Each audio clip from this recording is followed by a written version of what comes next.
Hello, I'm going to read another part of Milo and Teal, Birds of a Feather. Do you remember we just got part way into chapter 1 when they were trying to work out whether they could actually climb up to their treehouse on their own? They found a really great solution. So let's see what happens next. I have a feeling they're going to get up to some more adventures. So, Milo and Teal are happy beans. The kind of happy which some others call unmanageable, and I like to call 100% totally natural. They got what they wanted. They also mostly loved what they had. And they enjoyed plotting their next move, their next wonderful, adventurous experiences, and watching the details unfold. You might call these two magic. I call them sane. You might imagine that their life is impossible, but it's the only kind I aspire to. So let me reveal to you, piece by piece, how they lived. Teal? Yes, Milo, said Teal, who was studying a butterfly chrysalis which had nestled itself into the corner of the treehouse window. Teal, I have an idea. So do I, Milo.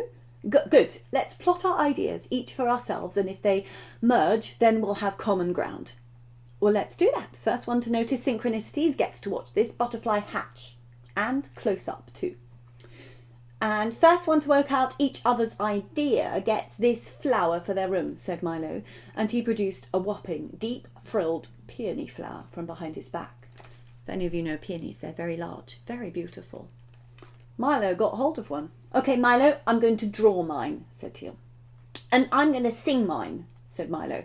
So they drew and they sang until their ideas were focused upon as powerfully as a lens held between the hot sun's rays and a dry bit of grass. The air there hummed with their concentrated excitement, broken only by the call of the baby birds nesting above their treehouse, squawking for yet more worms to stuff out their little wobbly, stubbly baby bellies. Whoop! Called the bird more loudly. It's a bomber bird! Shouted Milo excitedly.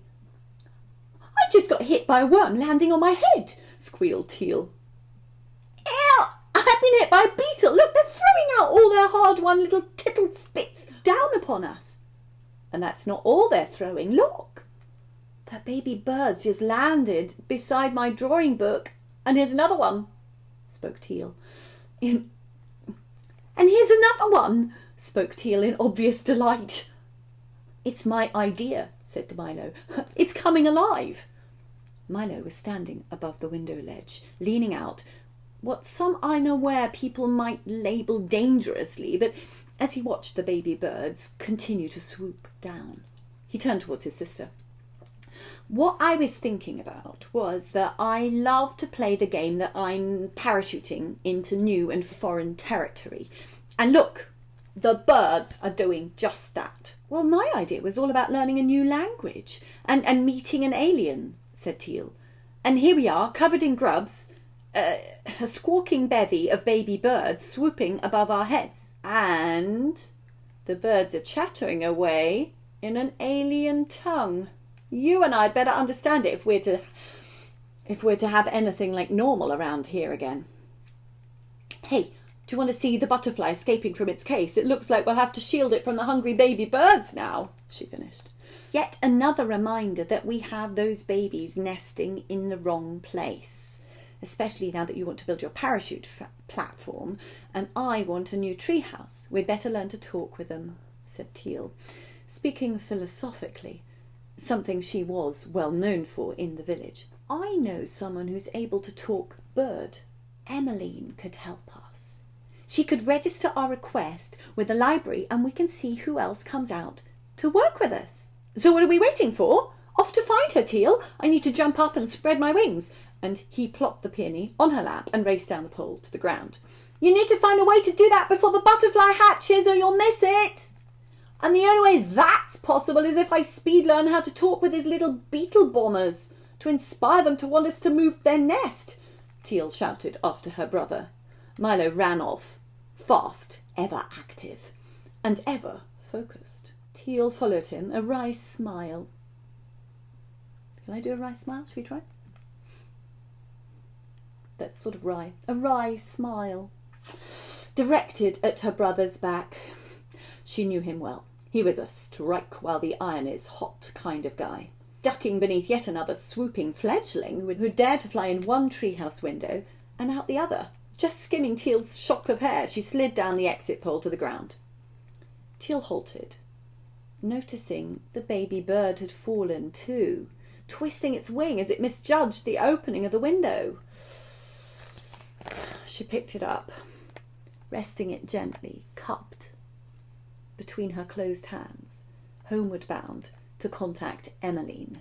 She thought of the position of the nest in the tree, and knowing their plans to build another layer to the treehouse, she knew they'd need proper communication with the bird. Either she might be inspired to build another nest in another better location with their help, or they may have to find another tree. Now, the chapter ends there, but I feel we should carry on a little bit. So let me just show you a picture of the library. This is where they broadcast that message. This is what a library looks like on Zog. I don't know if you've ever been to a library. This behind me, can you see this is a sort of library? It looks a little bit haphazard the way it's arranged, but that is a library. But that is a library on Zog. Where are all the books, you say? Well, they're not really books. They're like crystal plates, and they're stored in these layers. You can see it's very, very tall. It's actually underground, their libraries. And these little people, these are people.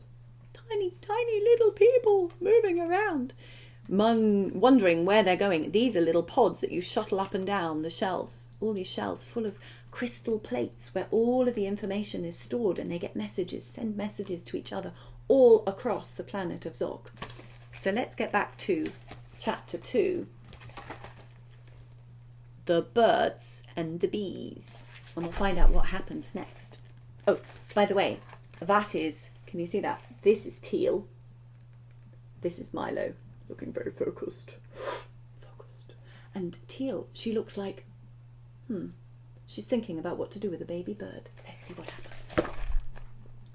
The question of how to arrange a communication between bird and human may never come up in our world, although I would like it to, wouldn't you? I actually sing to the robin in my garden. And he answers back, so it's not quite true. You can talk to birds, even where we live. But let's carry on with the story. But this was not an infrequent occurrence on Zog. It was common knowledge that both animal and humans were sentient, feeling beings with their own unique emotions and energy frequency. All that needed to be done was to tune into each other for the communication to take place. It's at this point that I feel it's important to fill you in some of the details of everyday life on the planet where Milo and Teal live. You see, the libraries, ta-da, on Zog are not just bookish places where you can go to choose your next picture books and paperbacks. They're places for information exchange. Almost everyone on Zog owns a pod.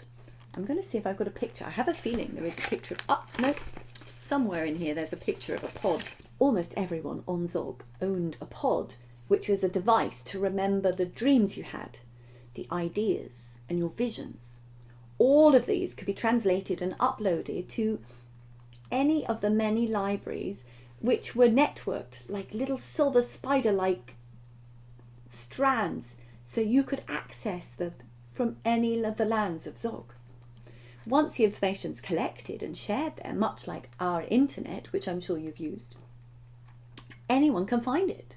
Anyone. The truly exciting thing about a Zog library is that any subject can be located by all manner of automatic searches run for you from your pod.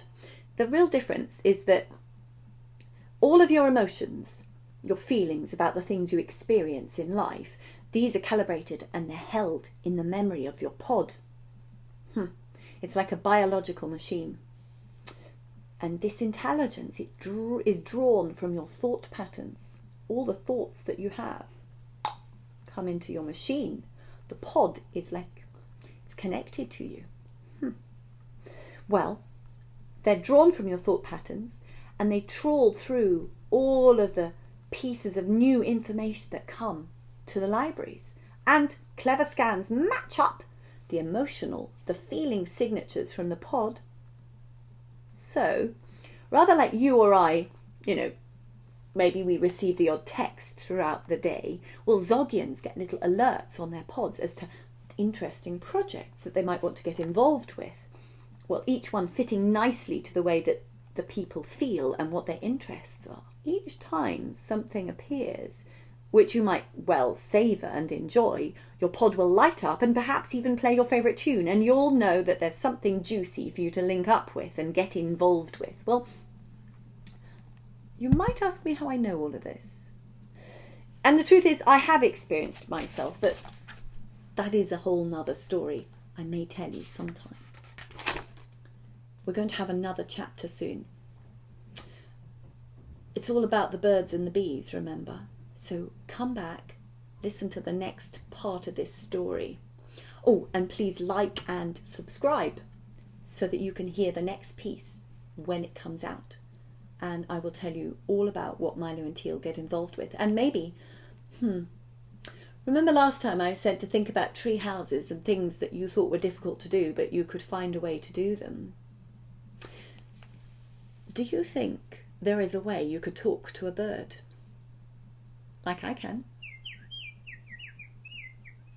I whistle because I kind of learnt their language. Maybe you can find a way to talk to birds. Let me know. Bye.